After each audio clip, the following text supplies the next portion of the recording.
Alam na po nung Senate Security na yung mga NBI agents ay nandoon sa GSIS building, which is not a part of the Senate premises. From a formation, nag-full battle gear yung mga Senate Security at yung Sergeant at Arms. Tapos, dire-diretso sila, nakikita ng media, tapos pinigilan yung media papunta doon sa mismong area kung saan sila eventually, in a matter of seconds, nagputukan na.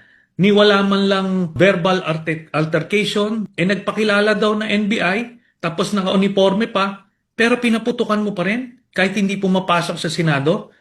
Tapos after that, sunod-sunod na putok galing sa side nila.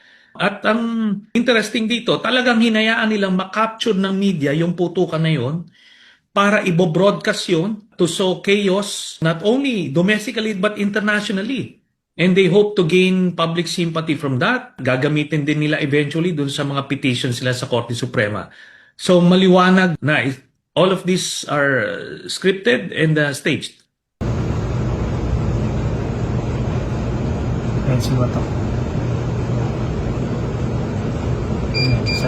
Senator Bato, sumuko na po kayo.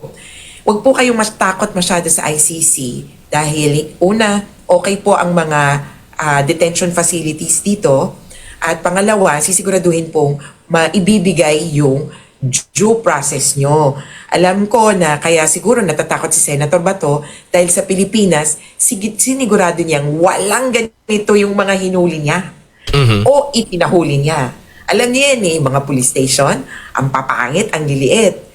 Yung due process, hindi ka agad tina-turn over ng mga police sa mga courts. Yung mga nahuli nila, di ba? Hindi agad inire-report. Kaya alam ko yung takot niya na pinanggagalingan sa mismong karanasan niya. Guys, alam niyo ba yung dahilan kung bakit nataranta itong si Cayetano at ang 12 Judas? Dahil dito! Si Senador Bato de la Rosa may arrest warrant mula sa International Criminal Court sa kasong Crimes Against Humanity. Si Senador Bongo, pinangalanan din ng prosecutor na co-perpetrator sa kaso ni FPRRD at naharap din sa reklamong plunder at graft na inihain ni dating Senador Antonio Trillanes dahil sa mga government contracts na nakuha ng mga kumpanyang iniuugnay sa kanyang pamilya. Si Senador Chis Escudero na isyuhan ng precautionary hold departure order ng Sandigan Bayan habang iniimbestigahan ng ombudsman dahil sa plunder, graft at indirect bribery kaugnay ng flood control scam. Muli ring nabuhay ang issue sa pagtanggap ni Escudero ng campaign donation mula sa isang government contractor matapos sabihin ng COMELEC na magsasagawa ito ng full preliminary investigation. Halos ganito rin ang issue kay Senator Rodante Marcoleta.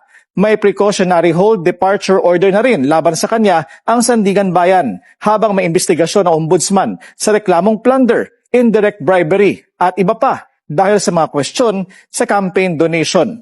Habang hinugna ayon sa ombudsman at posibleng masampahan na ng information at maharap sa posibleng pag-aresto, sina Senador Jinggoy Estrada at Joel Villanueva para sa plunder at malversation dahil din sa flood control scandal. Ang magkapatid naman na sina Mark at Camille Villar naharap sa investigasyon kaugnay ng reklamong market manipulation, insider trading at misleading disclosure na isinampa ng Securities and Exchange Commission laban sa kumpanya ng pamilya.